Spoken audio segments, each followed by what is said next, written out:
aquele profissional, mas ser visto como aquele que está sendo, né, que está na condição, o estado dele agora é visto de um outro jeito. Então, eu parto do princípio de que a redução de danos, sim, ela é necessária em alguns momentos e que a gente precisa orientar a família, né, para que possa... Não estou nem falando do contexto político e social envolvido, sabe, nesse momento, mas estou falando do movimento aí de a pessoa estar sendo cuidada, mesmo sobre o uso, né, mesmo ainda sendo a constituição dela de dependência. Ela precisa de cuidados, precisa ser orientada, precisa saber que ela não pode compartilhar, por exemplo, a seringa, ela precisa saber que ela não deve, né, pelo menos hoje, a gente está orientando hoje, por exemplo, com Covid, continua usando drogas. O baseado é individual, né? Tu não vai pegar o teu baseado e estar passando para um, para outro, para outro, para outro. Então, isso é o contexto da saúde, né, do sujeito que é dependente. Então, as pessoas têm medo de falar sobre drogas, as pessoas, né, que eu digo familiares, têm medo de falar sobre drogas, têm medo de falar sobre o uso, né, do porquê do uso mesmo é outro contexto que a gente vai esclarecendo, né? Mas importante é dizer assim, ó, há uma constituição, há um sujeito que hoje tem uma constituição de dependência e que neste momento e tem gente que faz escolha de continuar. Quando o sujeito faz uma escolha de continuar o uso, o que se pode fazer além de orientar a família num plano de compreensão, num plano de sair do sofrimento também, né? E a família também tem que se tratar, porque senão ela entra no clima de doença, de desespero, volta tudo, né, aquela atmosfera. Então, nesse contexto é que a gente trabalha hoje né, essa questão aí de uso ou de dependência de drogas. Certo? Ô, Daniela, depois, qualquer coisa, tu me chama no privado e nós vamos conversando. Muito bem. Eu vou fazer mais uma rodada de perguntas e algumas considerações dos participantes. Tem uma pergunta para o professor Valdenir, se ele puder fazer uma relação, explorar um pouquinho mais as diferenças entre o Freud e o Sartre, né?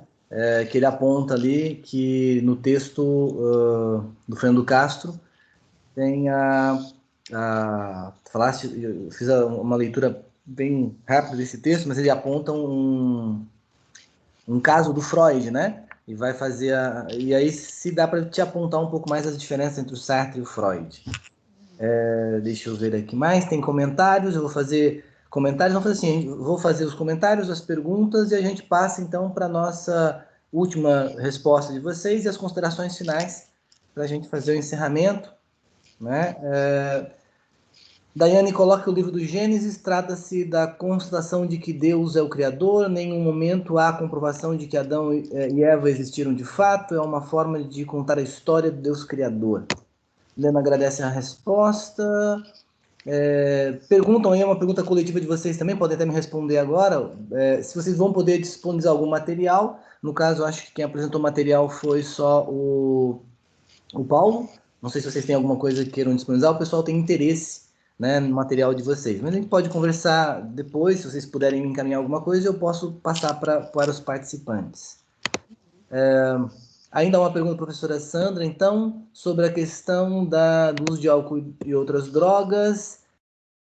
Vou fazer a leitura aqui. Álcool e outras drogas são os equipamentos públicos, no caso, o CAPS-AD, né, que trabalha álcool e outras drogas, são um equipamento público que trabalham de portas abertas para o tratamento da dependência. A grande questão é que a grande maioria dos usuários que acessam esse tipo de acompanhamento já perderam um vínculo com o seu grupo familiar e social, né? Então, a questão seria como podemos usar essa abordagem existencialista para a melhoria da adesão e continuidade ao tratamento. É da Lilian, tá? Deixa eu ver aqui, Daiane, ainda continua falando sobre a questão, quem estudou a Bíblia percebe, muitas mulheres em evidência, desde as leituras antigas, em especial aos católicos, que colocam Maria, uma mulher, como uma forte devoção. Então, Não vejo muito sentido com a colocação sobre a mulher ser submissa. Eu acho que como na liberdade, né, que se coloca como liberdade existencialista, existe a liberdade para termos as compreensões e acharmos o melhor texto sobre os diversos assuntos. Então a Driane, desculpa, pode ter a compreensão que ela achar que é melhor e que cabe mais a ela, como qualquer um, né, em relação aos textos bíblicos. Mas obrigado pela consideração, Driane. Algumas pessoas se despedindo, dizendo que não podem, mas gostaram muito, parabenizando os palestrantes. Deixa eu ver, o que mais? É isso, muito bem. Então, podem fazer as respostas, né, e aproveitar e fazer as considerações finais. Posso começar, então? Pode, claro. Então, assim, em relação à pergunta que foi feita, dar uma outra, não, mais uma apresentação aqui. Na verdade, nós iniciamos um grupo de estudo relativo à discussão existencialista e estamos utilizando esse texto, Ismael, que é o texto do Fernando, fazendo a leitura dele, fazendo a discussão. É um texto que eu entendo que ele não está muito acessível aí a todos, né?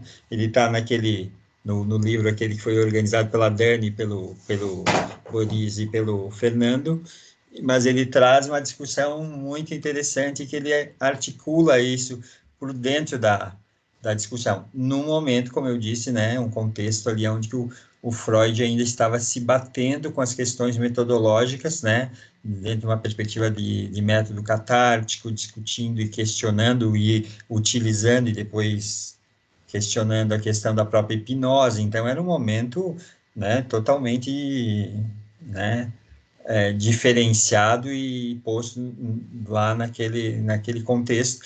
E aí, depois, o Freud, a gente sabe, né, o caminho que fez ali a partir de um conjunto também de elementos que não cabem aqui agora. Mas ele faz, né, no 1902, aí lança a interpretação dos sonhos e, vamos dizer assim, dá o pontapé, o marco, vamos dizer assim, da demarcação de uma perspectiva de que vai ser a psicanálise. Mas é muito interessante, eu acho que tem uma discussão, e é isso o Fernando mostra nesse texto, depois a gente pode estar disponibilizando, não sei, eu não vi quem que foi que perguntou a Ismael, mas depois pode passar meu contato, o próprio grupo fechou as inscrições, mas se tiver alguém que tiver interesse, a gente disponibiliza, vai ser, né, vai ser gravado também os encontros e as discussões para a gente ir construindo esse caminho. Então, acho que em relação à questão dessa diferença, né, e aí, claro, o próprio Sartre vai dizer que, né, vai posicionar por que se denomina psicanálise existencial, né, lá no Ser e o Nada, ele tem um tópico que ele dedica a essa discussão né, da constituição, então, aí de uma psicanálise existencial, e ele mesmo localiza que a psicanálise naquele contexto, naquele momento histórico, era a teoria, né, o Freud fez o movimento diferenciado das outras perspectivas, que é esse movimento do regressivo, mas isso não, né, de modo algum, coloca, vamos dizer assim, aproxima a psicanálise no seu conjunto do existencialismo, né, eu tenho em alguns locais brincado que eu digo, não é, porque às vezes perguntar, mas então o existencialismo tá entrando na psicanálise, não, é que o Freud foi existencialista antes de ser psicanalista, né, mas é uma brincadeira, mas tem esse fundo de que ele vinha fazendo, né, construindo, buscando elementos para pensar a construção de um método. E aí depois ele foge, né, ou mantém essa questão do movimento regressivo, mas foge de uma perspectiva, se distancia, não foge, se distancia do que depois o Sartre vai constituir como a psicanálise existencial e a própria demarcação existencialista.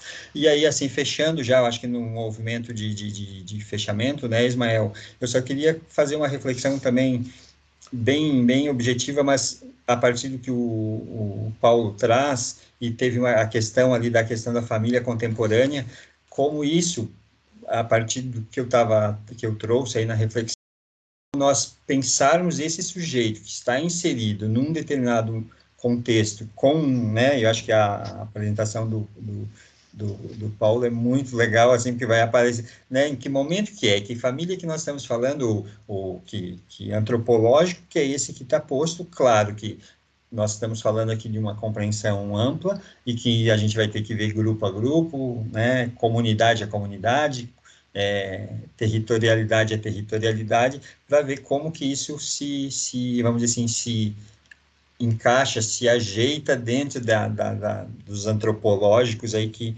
estão inseridos os sujeitos. Mas é fundamental a gente compreender isso, né? E aí, fechando aqui, assim, eu acho que, eu ia comentar antes, em determinado momento, o Paulo falando, e a pergunta vai nessa direção também, que se nós pensarmos, eu disse aqui para o Paulo em off aqui antes, que eu estou refazendo um caminho aí, revisitando a discussão, o caminho que nós fizemos, e o Paulo participou comigo lá do Movimento Meninos de Rua, né? Então, a minha pesquisa está indo nessa direção no doutorado, de fazer uma demarcação de qual foram as contribuições daquele movimento que nós participamos para esse momento histórico que nós vivemos. E é uma diferença muito grande de lá para cá, se nós pensarmos nessa questão de gênero, né? O Movimento Nacional de Meninos e Meninas de Rua traz uma questão no nome, né, que naquele momento não estava em discussão, não, desse modo que nós temos hoje. Né? Então, Paulinho, você está dizendo que o movimento que contribuiu para isso, não só, mas é só para situar como nós estávamos, isso estamos falando da década de 90, e hoje a gente pensa, né, 30 anos, menos de 30 anos, e nós temos, por exemplo, toda a discussão aí de gênero, né, tá num processo totalmente diferente que estava lá, né, mas só que nós precisamos compreender esse caminho que vem daqui onde nós estamos hoje e como que isso impacta nos sujeitos, né, eu acho que o Beto coloca isso, né, assim como ao mesmo tempo o avanço, de algum modo, a caminhada aí da discussão, por exemplo, de gênero e do que é ser família, o que é ser, né, feminino, mulher, e entre as outras possibilidades aí dentro dessa discussão hoje, como que isso vai impactando na constituição desses sujeitos, e como que esses sujeitos, pensando lá no movimento né, do progressivo regressivo, como que esse sujeito se apropria disso e faz alguma coisa disso que está sendo feito dele, né? Então, acho que isso nós precisamos, e só, então, encerrando aqui minha participação, acho que pensar o método, esse movimento progressivo-regressivo, é necessariamente pensar num movimento horizontal, né, de historicidade e de totalização em tempos de temporalização desse sujeito, mas necessariamente também pensar esse sujeito inserido num universal que se constitui em um singular, né, nessa relação dialética. E aí nós temos, né, eu acho que aí está a grande chave para o avanço da compreensão, né, de uma psicologia que dê conta da compreensão desses sujeitos dentro dos seus contextos, né? Dentro do doutorado, hoje nós temos falado de infâncias, né? Não só dentro do doutorado, é toda uma discussão mundial aí de revisão. Quem que é a criança, a infância? Não se fala mais em infância, são infâncias, porque você vai ter que olhar para esse universal, mas olhar para essa constituição de contexto e localização de aonde está situada essa infância que nós estamos falando. E aí a gente vai ter que falar de infâncias diferentes a partir de cada conjunto de parâmetros que a gente vai pensar. Então, eu acho que é uma discussão, né, isso que eu digo, eu trouxe aqui, no sentido muito de provocação, né, assim, recortei uma discussão que dá muitas outras possibilidades, para, acho que, provocar e a gente ter, né, um conjunto aí de elementos para continuar estudando e discutindo e pensando, né, outros encontros aí, né, Ismael, para estar, e o próprio Beto, né, o Paulo lá, acho que em Blumenau também vem um grupo bem forte lá discutindo bastante, acho que isso é fundamental. E fecho aqui, encerro agradecendo, então, ao convite, né, do Ismael, do Centro Simone de Beauvoir, e e a possibilidade aí de rever os amigos, e aos participantes aí, que tem alguns que estão firmes e fortes aí ainda, né? Mas que tiveram aí durante o encontro, isso é muito importante, muito legal. Obrigado. Muito bem. Quem mais? Fiquem à vontade. Paulo, Sandra. Quer falar, Sandra? Tá sem o microfone, Sandra. Tá desligado. Eu desligo porque o gato, essa hora, começa a miar alto pedindo comida, tá? Não só ele, tá ali pedindo. Olha só, eu acho que na ordem, eu acho que o Paulo pode concluir, depois, né, eu concluo a pergunta da menina, da Lília. Tá? Certo. Não, eu, como bom cavalheiro, as damas primeiro, né? Então, Não tem necessidade. tudo bem. Dispensa. Bom, eu me sinto forçado um pouco a comentar esses comentários aí sobre a Lilith, né? Sobre toda essa... O que é importante a gente levar em conta aqui não é se Adão e Eva existiu mesmo, se a Lilith existiu de fato, mas a importância dessa narrativa, né? Desses discursos, porque isso funciona mesmo mais como uma parábola, né? Uma narrativa, uma maneira de estabelecer determinados valores, determinado contexto de valores e determinado definição do que é certo, do que é errado, do que é normal, do que não é normal e tudo mais, né? O Foucault trabalha muito essa questão de como que os discursos geram verdades e como que essas verdades constituem sujeitos. Então, é nesse horizonte que deve ser considerado essa questão do Adão e Eva, da Lilith e tudo mais, né? Que isso faz parte desse imaginário que molda as nossas maneiras de pensar, nossas maneiras de encarar o mundo e, portanto, condiciona as nossas possibilidades de ser no mundo.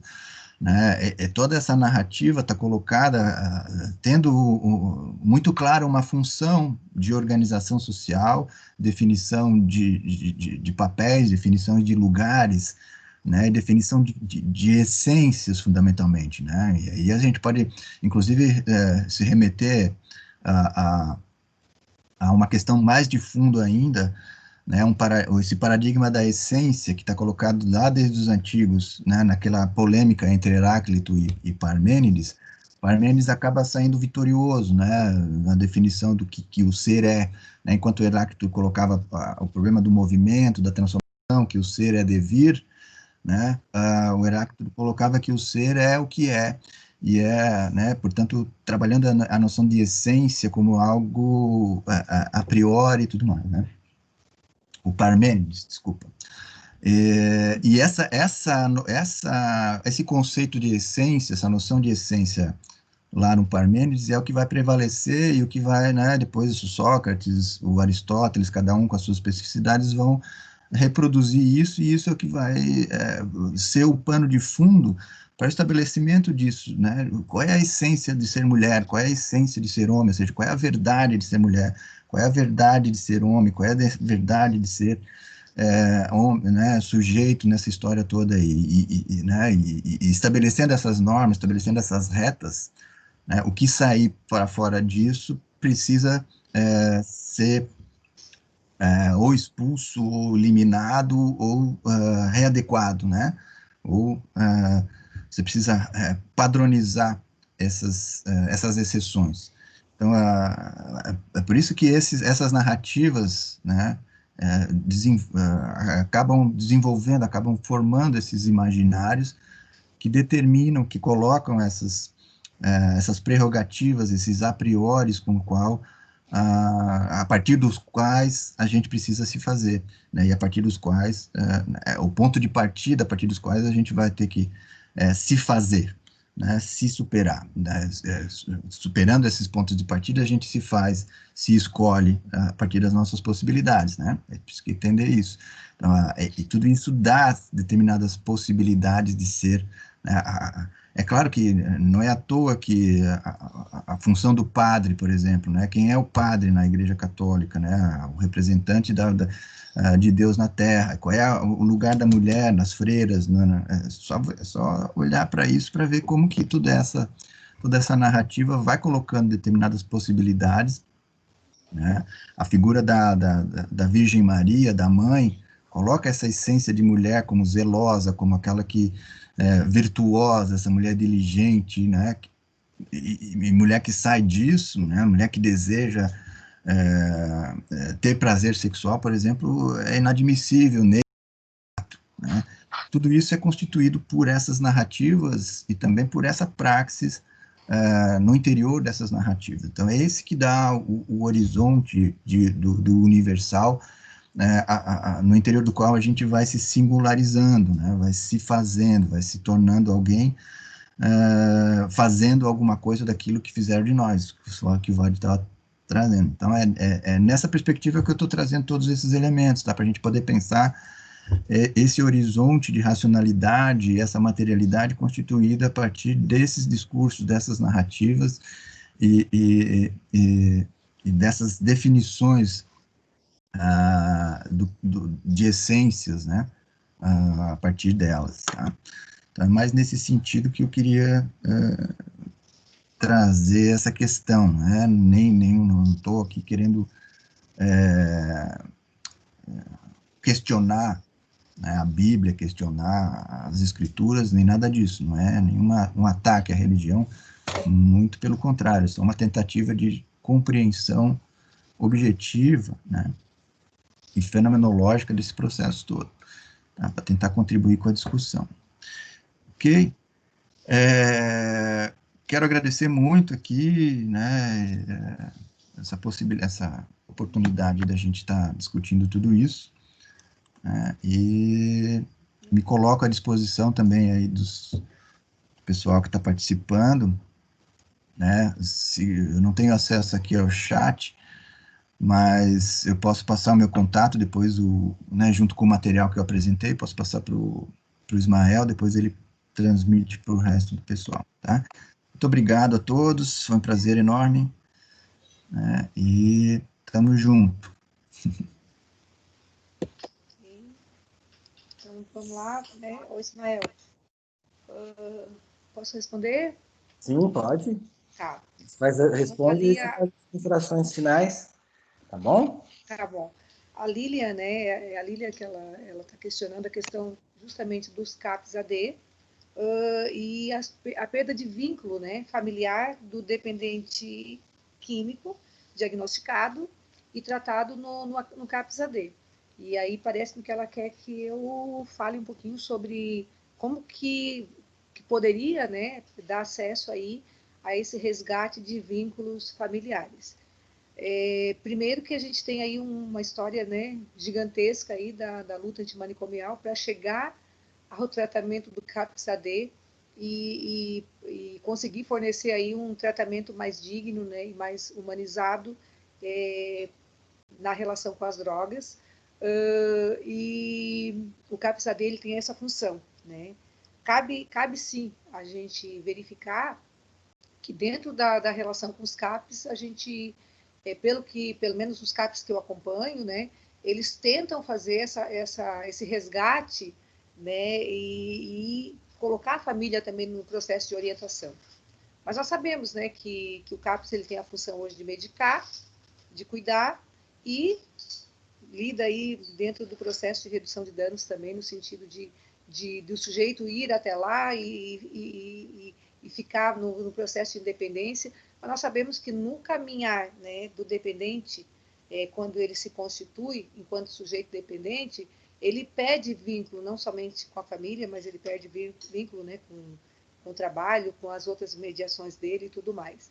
Mas o importante é que a gente possa entender e compreender que o que eu trouxe hoje foi um exemplo de tratamento de clínica, da clínica da Sandra, de um processo, né, de trabalho de 20 anos com dependência química e que está dando resultados, porque nós estamos incluindo a família também no processo de psicoterapia e no processo de orientação. Tá? Quanto à questão, eu acho que é muito ampla, que é social, eu acho que daria para a gente pensar assim, porque nessa comunidade terapêutica que eu fiquei ali 9 anos, onde o pessoal da faculdade está lá ainda hoje, né, fazendo um processo de mediação familiar, fazendo um processo de socialização, de grupos. Acho que o Ismael teve bastante grupos lá de orientação, clínica, inclusive clínica. A gente acaba fazendo, sim, um processo diferenciado no tratamento. O que a gente busca, né? Quem sabe com esse nosso novo enfoque sobre o foco, né, na família do dependente químico, na orientação da familiar, na transformação dentro do contexto, da atmosfera deles, enfim, desse conjunto, né, que a família começa a se inserir no processo de tratamento, a ideia é que a gente parta também para levar isso para as comunidades, levar isso para a sociedade, implantar futuramente um trabalho focado na orientação de famílias, e aí nesse contexto bem focado mesmo, né, individual para cada paciente, dentro do conjunto desses locais de tratamento, inclusive, por que não no CAPS AD, né? Então, são coisas que poderiam vir aí pela frente. Eu estou num processo hoje de trabalhar mais a clínica, de ficar mais com a clínica, de poder estar divulgando mais o trabalho da psicologia clínica com dependência de álcool e outras drogas, justamente para que a gente possa, eu acho que é o momento, né, de levar isso para o contexto, contextualizar mais e tentar mudar um pouquinho dos trabalhos que existem por aí. Então, nesse sentido, Lília, que a gente diz que é possível sim, né? Se não fosse possível, a gente ficaria lá no passado ainda atendendo somente o sujeito pelo sujeito e a gente não estaria ampliando, né, a forma de atender. Eu acho que a psicologia deu um salto muito gigante em termos de compreensão de muitos fenômenos, não só da dependência, né, de drogas, enfim. Mas eu fico à disposição, né, para tirar dúvidas. Eu estou na faculdade Exucre e o Ismael depois pode passar o telefone ali, para que acho que a maioria dos alunos que estão aqui tem meu contato. Então, assim, ó, é um trabalho que eu digo que já foi de formiguinha, né, que agora é de formigão, que a gente já tem pelo menos um chão aí, temos a compreensão teórica, eu acho que ficou muito, muito bem dada, né, quando a gente pega o VAD, pega o professor Paulo Roberto, né, que traz a compreensão da Constituição, né, do método, da família e agora das intervenções, né. Na psicologia a gente tem esse plano aí, né, de intervenção e de prevenção. Eu acho que ainda falta, né, que eu acho que o outro campo que a gente está em busca agora, eu acho que o VAD traz essa questão da infância, VAD. Estamos buscando, né, a própria psicanálise está trabalhando já com grupos de 0 a 3 anos, né, com um grupo de psiquiatras, psicólogos e pediatras, trabalhando já algumas constituições. Só que, assim, na conversa que eu tenho com a pediatra aqui de Araranguá, que está no grupo, não é trabalhar para diagnosticar a criança, é justamente trabalhar para orientar pais, né, justamente para que alguns fenômenos que são hoje muito fortes, né, em termos de desenvolvimento humano, possam ser contemplados e melhorados já lá na base. Eu acho que a psicologia ela dá esse salto. A dependência química também, se nós formos buscar a constituição da dependência química em termos de pesquisa, nós temos alguns resultados, né? Que há uma constituição familiar, há um conjunto, né, de saberes já intitulados, enfim, e a gente pode intervir antes, se fosse o caso hoje, e se a gente pudesse estar levando mais isso. E também, assim, ó, ficou muito tempo, e aí eu vou fazer uma crítica que é necessária, né? A psicologia, pelo menos o existencialismo, ele está vindo, né, se mostrando, mas algumas psicologias nem se mostram tanto.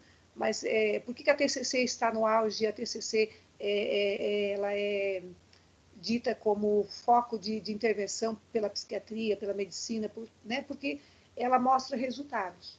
Ela apresenta resultados, ela apresenta casos clínicos, e nós estamos apresentando, mas a gente está devagar. Então, assim, no sentido de que estava na hora, pelo menos eu desconheço aqui no Sul, pessoas que têm prática com dependência química, que trabalhou no chão, né, que a gente diz que é in loco, e que tem resultados, e que não divulgou, que está divulgando somente agora.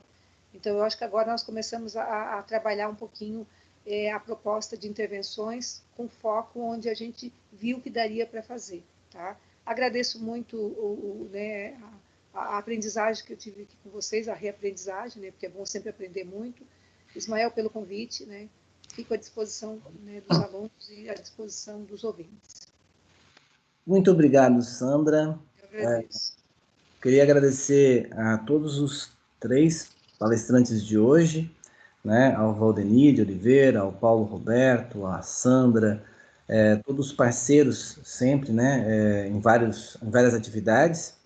Eu queria agradecer muito a todos, todas que ficaram até agora, já estamos aí quase 20 para 1 hora, né, todos com fome, espero que a gente possa fazer ainda outros eventos e outras atividades, né? Porque eu acho que nós precisamos sim fortalecer a psicologia existencialista. Nós estamos então encerrando nosso webinário Sartre e a Psicologia Clínica. Foi o primeiro webinário promovido pelo Centro Simone de Beauvoir, né? Agradecendo então a todas que estiveram nesses 2 dias com a gente. Obrigado, gente. Até a próxima, tá bom? Grande abraço.